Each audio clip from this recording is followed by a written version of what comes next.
No, but I do see No? that it's recording now. Okay, cool. I wish I had like a full screen.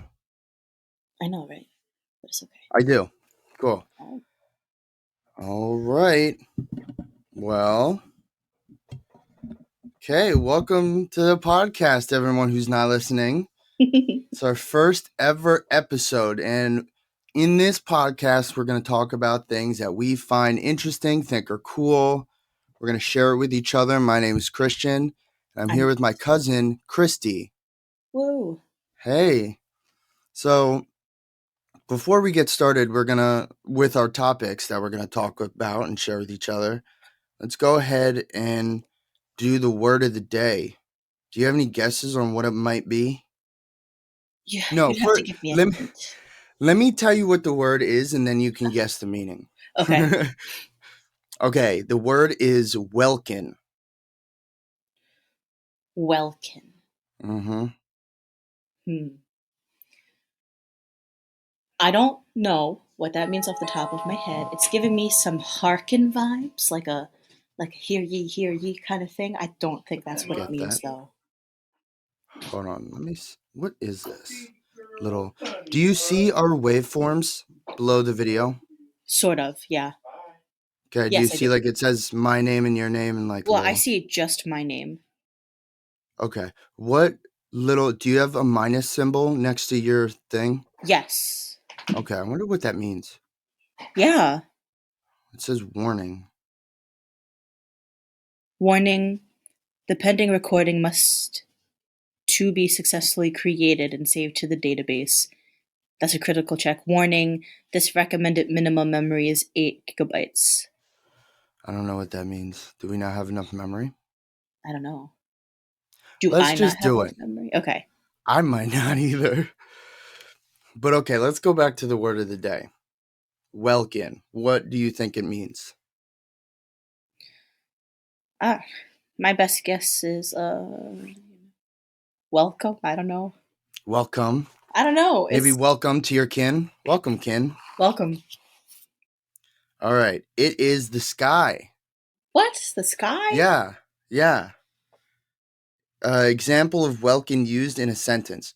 As they drove through the night, the North Star arose in the darkened welkin, guiding them home. Hmm. I know. So you're going to have to use that. Oh, Chris, what are you doing to Mm-hmm. me? Mine's going to be easy.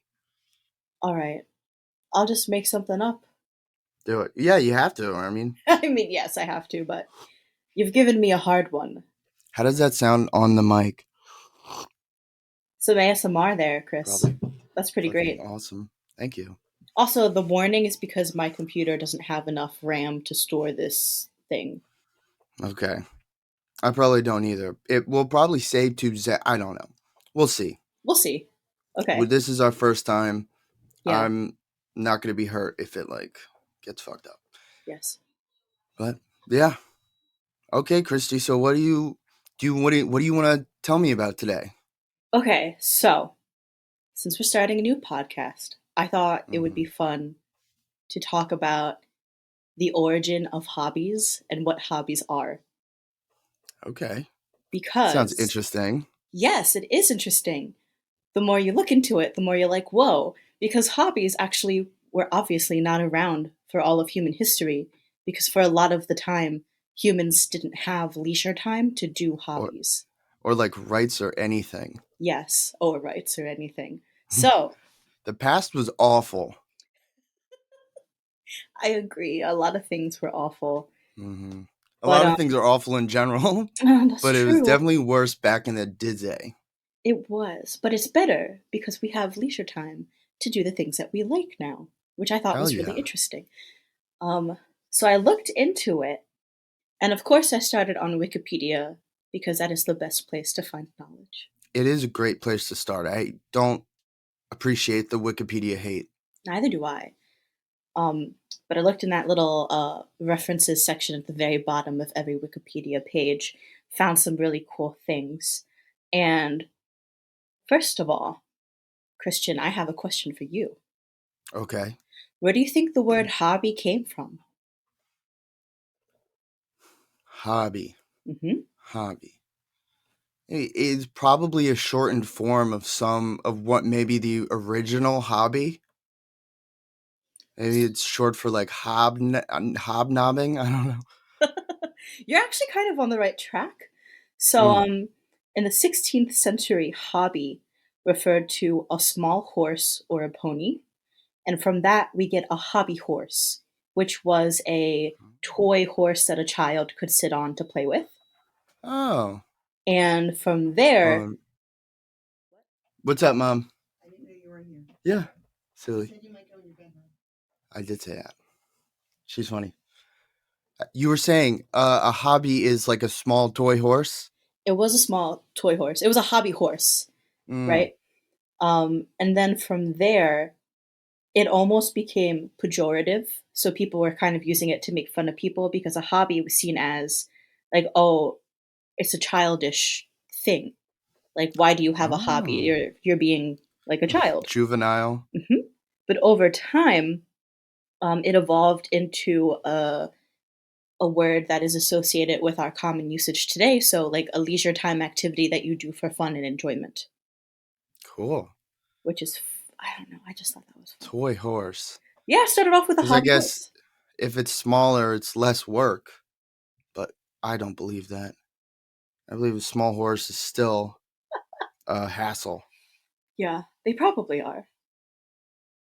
Uh, let's see. So, one key aspect of a hobby is that you have to do it for enjoyment, obviously.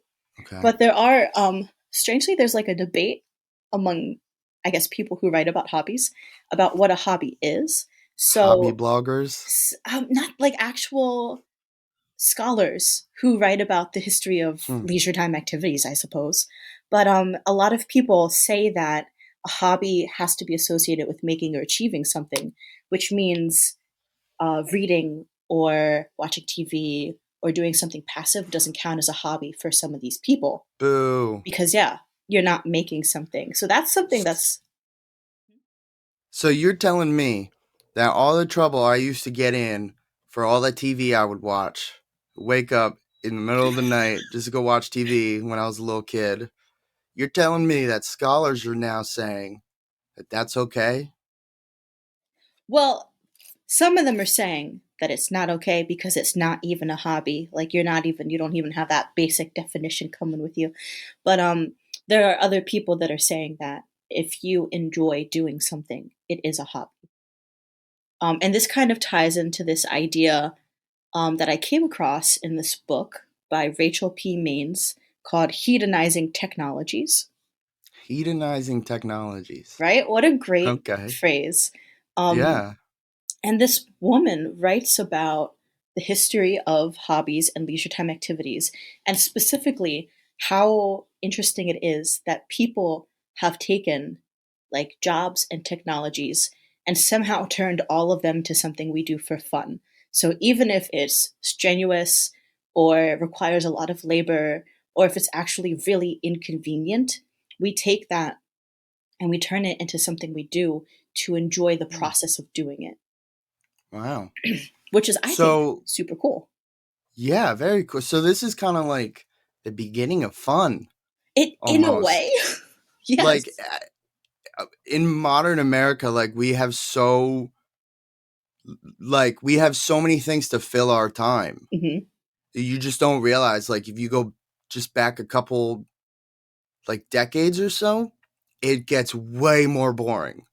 It does. And this all sort of ties into the idea that is has been emerging in psychology for a really long time that Hmm. play is a crucial aspect to childhood development Hell and is yeah. also important throughout a life of an adult, but especially as an adult becomes a senior citizen and ages. Like having something to do is really Mm, important for mental health. So it all right. kind of connects, you know? Wow. Having a hobby, having something to do is a form of play, which is good for children, and it's also just good for the mental health of a person, helps you get Yeah. into the flow, which is a whole nother topic, the idea of a flow, Oh my of being gosh. completely immersed in something. It's just so That's much fun. fascinating. Yeah. Like, I feel like you touched on the point of being a child and needing playtime, and then also like needing it in retirement years. Hmm. Um, like I feel like our age group gets left out, and I think that that's something that our generation is kind of coming to terms with. Like we want to have a good time, and that's Yes, why so many of us don't want a shitty job that we hate because we exactly. want to be happy and have Hmm. fun, Oh yeah. especially post COVID. I mean, Oh not yeah. even post, but Well, it's interesting that you mentioned COVID because I noticed throughout the pandemic, there was this really big pushback against the idea of a COVID project or things that you do during COVID, right? There was this whole idea that mhm, you don't have to make everything about being productive or bettering yourself because there's yeah, a really big difference between doing something for the enjoyment of the process of doing something and then doing something because you want this amazing end result. mhm, And that goes back to, I guess, that definition that scholars have of what a hobby is. I think in the end, it should be something that is purely done for enjoyment and you don't have to achieve anything because that's not the point. right, exactly. I feel like COVID as well brought maybe the biggest boom of people attempting a new hobby or Mhm. wanting to have a new hobby. Like, how many people do you know try to start skateboarding? This guy, you So know? that makes one. Yeah. Oh, just the one? Mhm. Well, there you go. Cool. Yeah. So that's pretty much it. There are other things that you could touch on, like the idea that um, if a hobby is connected to leisure time, then do people in countries where you might be in poverty or habitually like working to make a living, do you have time for that? Is a hobby something related to like what's the word I'm looking for? Like a what word am I looking for? Privileged Career? lifestyle. Privileged. Yeah, Yeah. So that it's probably. an interesting thing to think about, and which makes me appreciate my hobbies all the more. Mhm. And then I just thought maybe we could close out by talking about some interesting thing that people do.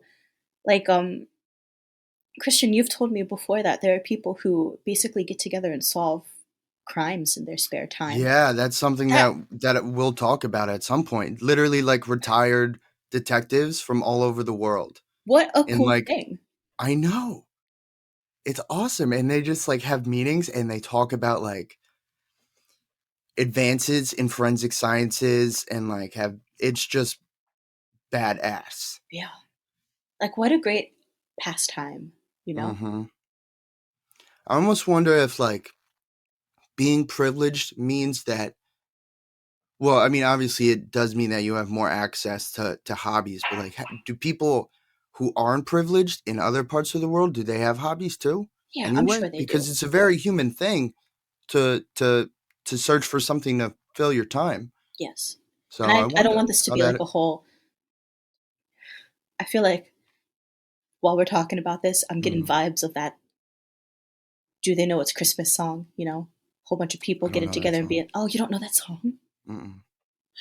You don't know that song?" So, No. like, every Christmas time, there used to be the song that played on the radio, and, like, the main concept was, "Do the people in Africa know that it's Christmas?" Oh my And it was like a god. charity thing, and it's like, just because they're in Africa doesn't mean they don't know what it is, you know? Well, So just because a uh, person's in a different country doesn't mean they don't have a hobby.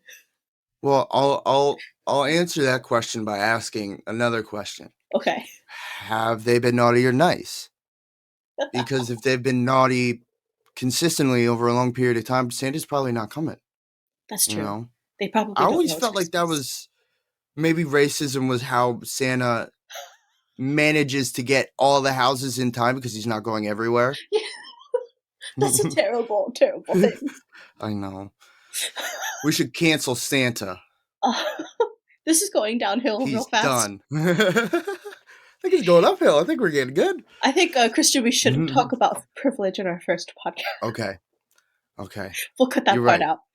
We'll wait till We'll later. wait until, yeah. So the show, we sell the show, Hmm. and we're picked up, and we're making tons of money. But it is something interesting just to for me to think about.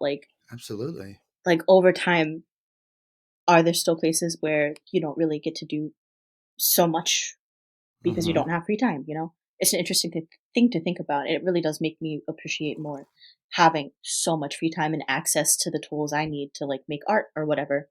Mm-hmm. It's good Yeah. perspective, something to think about for sure. Like we're lucky people. We are lucky.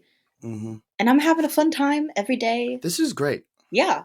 Well, I don't know about every day, but I'm having a I fun meant this time. podcast. Oh, Yeah, no, this is fun as hell. yeah. As long as I get to paint, I feel like I'm just doing great. I'm having so much Mm-hmm. fun. All right, and that Glad. was all I had. I just thought it was really cool to think about the origin of hobbies. Hell yeah. Very cool. Thank you, Christy, for sharing that with me. You're Well, welcome. we're doing good on time too, How much was that? but we're like at 15. 15 minutes. Okay. Okay. I'm going to pause this and Mhm. go pee. So let's take a little breaky. Okay. Oh my god, you're Pausing so now. funny. And we're back from our pee break. Woo! How wonderful. Oh, you're I feel recording better. again? Yes, ma'am. Okay. All right. So, you ready for my topic? Well, first of all, I want to say Oh, you did not use the word of the oh day, my so god, you you're right. lose. Oh no. You lost. Oh no. I Mm-hmm. stopped thinking about it. I should have written it down somewhere. That's what happens when you stop thinking. You fuck up. But that's Yeah. okay. You'll have next time, maybe. I'll probably win again, though. Okay. Okay, so let's go ahead and talk about my topic. So, 1274. You remember 1274, the year 1274? Yeah, I was there, weren't you? Eventful, yeah. So, 1274, Mongol army, Mongols, Genghis Khan, they are the most dominant army in probably the world, pretty much. Hmm. Unprecedented dominance. They won pretty much every single time, save for one occasion. Were they fighting a lot Oh yeah, they were almost constantly in during battle? Genghis Khan's time. They were pretty much constantly on the move, conquering, Okay. and they beat everybody they fought pretty much. Even the Romans, they squashed them. But the one country that they attempted to conquer that they did not conquer was Japan. In 1274, they moved their army on boats to Japan, and there's a massive typhoon that basically saves Japan Hmm. from a Mongol invasion. And they called this typhoon the Divine Wind. Ooh. And it's a big thing. But so divine wind in Japanese is the word kamikaze. And that's where we got the name kamikaze for the kamikaze pilots in World War II. Okay, so we're taking a turn. We're Mm-hmm. not talking We about the are. Mongols anymore. No, we are talking about World War II and the different suicide tactics that Japan used. Hmm. So first of all, let's just talk about kamikaze pilots. So for some context, right? World War II begins with the invasion of Poland in 1939, September 1939. Pearl Harbor, when the United States and Japan entered the war, that was December 7th, 1941. Okay. And I have here Hitler makes the Roblox dying sound in April, but yeah, he goes, oof. When, The when reincarnation of one of the. We probably, yeah. I pressed pause a little bit ago, and I don't know when. So My let me, recording is still going. yeah, mine too. Well, I just pressed pause, play again. You're so funny. Okay. So let me just go back to the timeline. Okay. World War II begins in September 1939 with the Yes. invasion of Poland. Okay. United States and Japan enters in December 1941. World War II, or Hitler makes the Roblox dying sound in September 1945. So, with that in mind, again, 1945 is the end. The first kamikaze attack, the first organized kamikaze attack, happened in October 1944. Happened in the Philippines, and what was going down was the USS St. Lo, which was a battleship. It was engaged in a firefight with a plane, and they noticed pretty quickly, I assume, that the plane was not dodging their uh, ship to air fire. It was not dodging anything, and just kept slowly getting closer and closer until it slammed into the whole hull of the ship and sunk it. Okay. And that was the first organized kamikaze attack in history. Before this, there were some attempts with the same tactic to do the same thing, Mm-hmm. but this was the first organized one. And so here's a little bit of why Japan did that. They were really suffering a lot during the war. Suffering. They didn't have a lot of good. Hold on. Let me go back and start that over. So to put in perspective, why Japan started using kamikaze pilots, it's because they were suffering a lot of losses of airmen. In one day in 1942, which is 3 years before the end of World War II, one day they lost more airmen than they trained in the whole year. Oh, wow. Yeah. They were poorly trained, the pilots, and Mm-hmm. they were using subpar equipment, old planes. So, like I said, they were losing a lot. And put that, let me see where I want to go with this. Sorry. You're fine.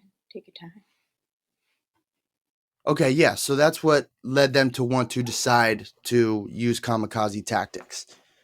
Now, there were approximately 2,800 kamikaze attacks, which killed about 7,000 Allied naval personnel, which means it worked really well, unfortunately. Wow. So that's almost double. That is about double, more than Yeah. double. My math is so bad. Yeah. I mean, so is mine. That's fine. So, but that was just kamikaze attacks. Okay. They used way more suicide tactics than just airplanes hitting ships. Mm-hmm. There's this thing called special attacks. Okay. This was the whole concept of committing suicide to take out an enemy, right? Mm-hmm.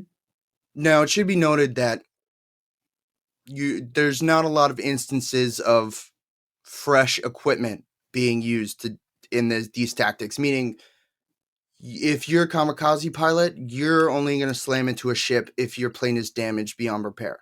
You Okay. want to be able to go home if you can Oh, to okay. fight another day. So it wasn't a So case of Japan picking people and being like, all right, today's your day to die? that did happen, Oh, but okay. it was more common for them to just be ready to do it if they had to. Okay. Not necessarily flat out, you know, but that did happen. And I'll talk about that a little bit too. So moving on, like I said, there were more tactics that they used, special attacks. So we'll stick in the air for now. There was this plane that's called the Yokosuka MXY-7 Oka, and that's Japanese for cherry blossom. It was called a Oh, cherry blossom. okay. And what it was a gliding bomb. So it would be an actual plane that was carried by another plane, and it would be, I guess, dropped off some miles away from a target.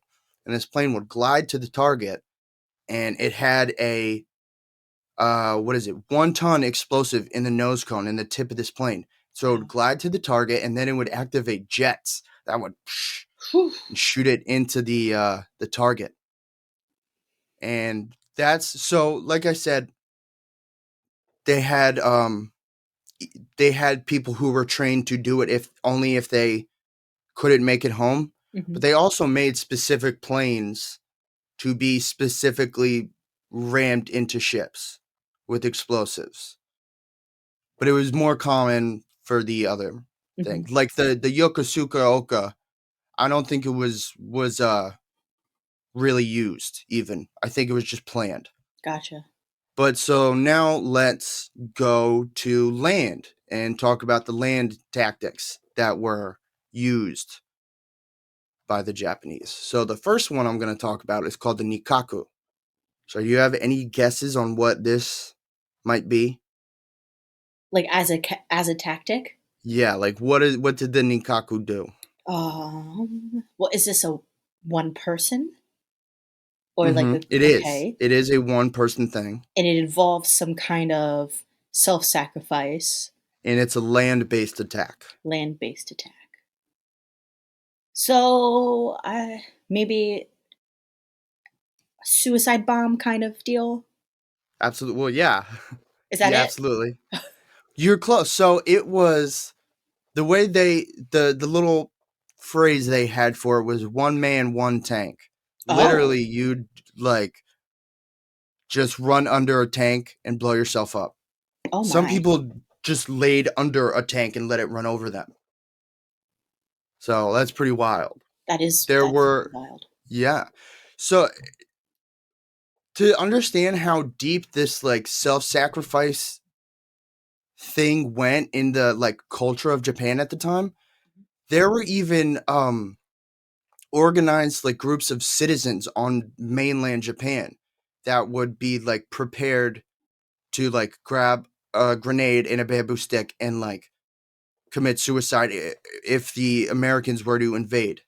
Wow. So the invasion of Okinawa, hundreds of locals carried out suicide attacks against American forces. These were like kids. These were teenagers. They were patriotic citizen fighting corps comprised of teenagers trained to carry out suicide attacks. Grenades and homemade bamboo spears is Mhm. what they used. So that's kind of like how far they were willing to go, you Mhm. know. Another kind of this special attack confused me a little bit. It's called, now I'm pretty proud of this pronunciation, Geretsu Kuretai. I don't know if I think that's right, but I have no reason to believe that, honestly. Mhm. But Geretsu Kuretai, they were suicide paratroopers. Okay, so And I'm a people little, falling from so planes. that's what I thought. It would be like paratroopers would jump out of planes, and specifically they were targeting uh, airfields, like where planes were parked and like islands off the coast of Japan. Yeah. But I don't think they ended up actually doing it that way, like jumping out of the plane. Mhm. There was one attack that actually was carried out with this, um, I guess group you can think of it. But what ended happening was a plane just crash landed on an airfield and everyone got out and then blew themselves up. Okay. There's actually one survivor. Oh, there Hmm. was a One survivor. Japanese survivor. Yeah. Well, there was a lot of survivors of just like the crash itself, because what it seemed like is like they crashed and then everyone got out. So I'm like, what is? And it's hard to find information on this, but Mhm.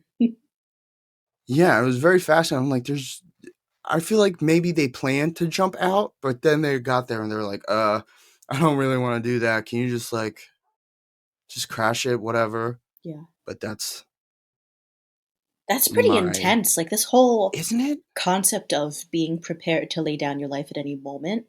And Yeah. I don't know the most about Japanese culture, but I've heard about how deep that patriotism goes into the psyche of the Japanese culture and how long it's been there.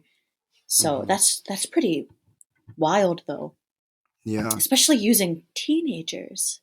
Yeah. I'm like stuck on that.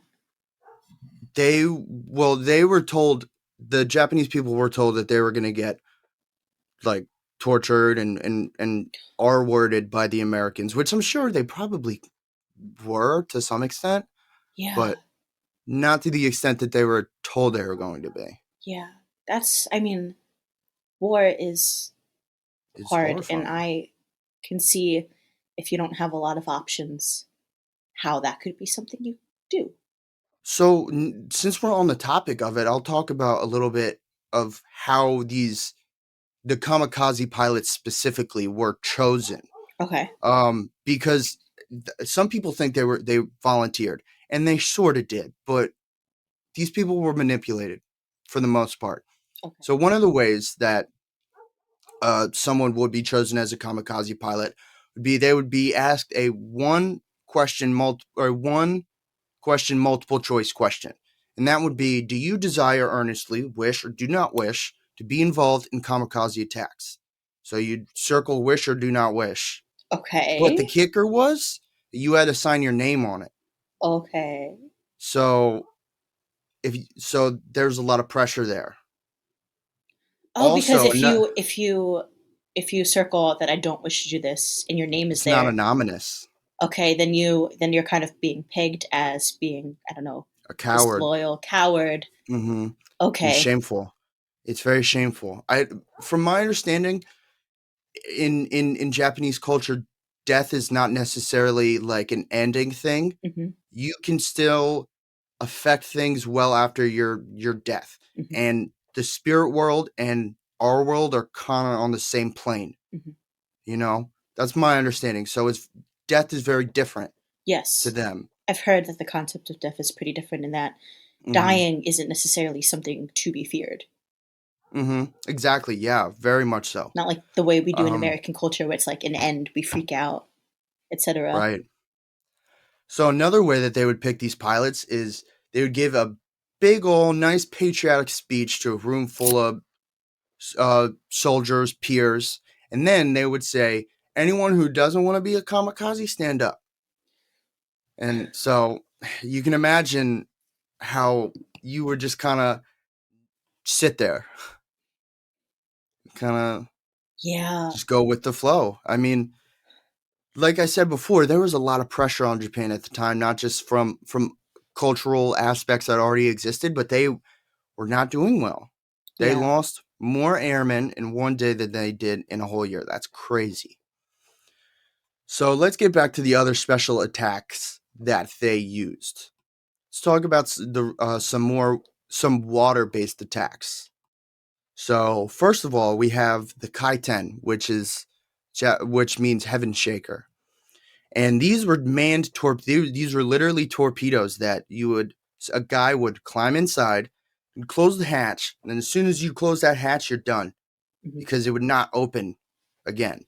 Oh. And these little torpedoes would be piloted by that person into hopefully a ship. I mean, that's the goal, but it didn't always happen. They didn't always hit their target. Hmm. So luckily, they would have a self destruct button just in case. Luckily. Um, hmm I think some of the early versions, or some of the later versions rather, had an openable hatch, but it wasn't ever used, Okay. interestingly enough. And these things were very dangerous. Yeah. I think like they killed a lot of people just in development. Like one of the main developers of the Kaiten died during a training mission in it, and when they found him, he left a little note that just said why the accident happened and how to avoid it in the future. Oh, It's so kind of did he freaky. get stuck or? I don't know. Something went wrong, Oh wow.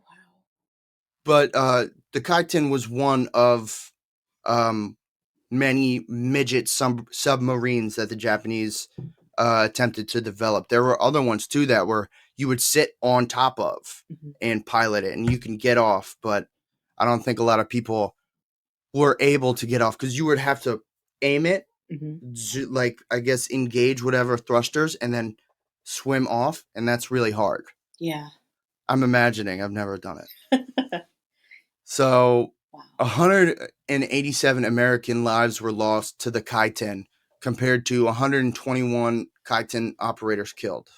Oh, okay. So, So that's like a pretty high death ratio. yeah, that's not good, especially when you think of like the fact that it's one person in a Kaiten. Yeah. So, the amount of a lot of Americans would die to one Kaiten, so it's weird. Yeah. Um So another of the water-based attacks were the Shinyo. There are two. There's Shinyo and Maru Ni. I think that's how I pronounce it. These were little speedboats, and they would have. So the Shinyo were speedboats that had an explosive in the bow, which is the front, and those would be one man piloted by one man, and you just slam it into the boat there, and it sunk about 8 ships, I believe. It was kind of hard to figure out how well these things were doing. And there's Parker, by the way. Hmm. Kind of can't get him not to bark, but Yeah. he's That's just how adorable. he is. Yeah, he deserves it, honestly. So yeah, like I was saying, Shinyo, one man sunk about 8 ships, Hmm. probably. And then the other version of this is the Maru Ni, and it would be a two-manned version of the speedboat. And instead of having a bomb in the bow of the ship, Hmm. it they use depth charges, which is like you drop a bomb off in the water and then it explodes at a specific time. And hopefully they would speed away in time Hmm. before it exploded. Now, the last water-based attack I'm going to talk about is definitely the weirdest one, and it's the Fukuryu,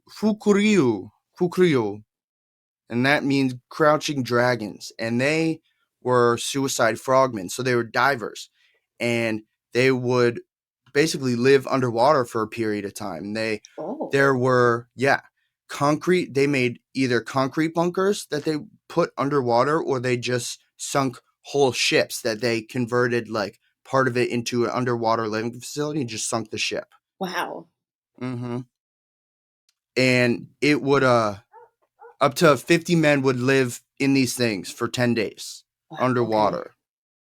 And they had special diving suits that would allow them to walk on the surface of the seafloor at about 5 to 7 meters, or 16 at 23 feet. Hmm. They do. And they'd be able to do that for about 6 hours on the seafloor, just Oh, patrolling, walking around pretty much. gosh, And I they can't even had imagine that though. Just walking scary. around the dark seafloor, probably cold, just doing whatever. And it would be dark because they would only do this under the cover of night, because if Hmm. they were spotted, they were sitting ducks for Yeah, depth charges. of course. Uh, it's speaking of being sitting ducks, they also built underwater foxholes. They Hmm. just like you'd be able to swim in for cover just in case. And so each person, when they were out walking around, it would have a specific amount of space in between them, because it would be bad for morale if one of another guy accidentally killed you while trying to just kill himself. That's bad for morale. I can Okay, imagine. you don't want to do that. Um, Speaking of morale, interestingly enough, that was important to the Japanese army. I know it's hard to believe, hard for me to believe. Yeah, Um, you know, but I think, more. I mean, just advocating for people to kill themselves, and then also saying at the same time, like, "Hey, let's keep morale up." mm-hmm. That's You don't want to be taken down by someone else. yeah, I Just let guess. me do it. Um, one of the things that they did to try to like boost the morale Hmm. was each of these frogmen would be given an ensign, which is specifically like a flag that denotes nationality on a ship. Okay. So your ensign would be like you'd be an American flag on a battleship. Okay. And they were given a flag, and they were given one of those, and to signify how they have the same power as a full battleship, because it'd be one man, one ship. Oh. So, So, and so yeah, the the answer to keeping up morale was giving a flag to the people. mm-hmm, mm-hmm. I don't know how well it would work on me, to be honest. I mean, don't you like don't who doesn't love a little trinket? You know what I mean? Okay, okay, but in this situation, Yeah, I would know. that little trinket make me okay? Probably not. Well, it is little, so it's probably cute. Okay, I do like miniature The things. That's a bonus for sure. biggest bummer though about this whole thing is that they never actually got to be deployed. How What? fucking cool would that Wait, be? wait. They were It was never. just planned. They went through all this planning, Uh huh. but none of these frogmen actually ended up taking down any ships because the stinking war was over. If I could go back in time, I would just I would You're I would tell walking a everyone. dangerous path, buddy. Okay, I'll shut up. But with me shutting up, that would be the end of my topic. Okay, Yeah. that is so interesting to I think didn't about. use it. I didn't use the word Yeah, either. I know. I was gonna tell you Ah. at the very end. Uh, I thought about reminding you, but I no, I didn't. yeah, I didn't deserve the reminding. Well, next week, okay, so I don't know about next week. I don't know where we're going to record again, but next time we do, we both have to make sure Mhm. we do our thing. What, We're our at thing? 40, or use the word. Yeah. Yeah. We're at 40 minutes. That's pretty good. Yeah. I'm happy about it. All right. So I think we should go ahead and stop the recording and see what the fuck to do next about it. Okay. All right. All right. I'm stopping it now.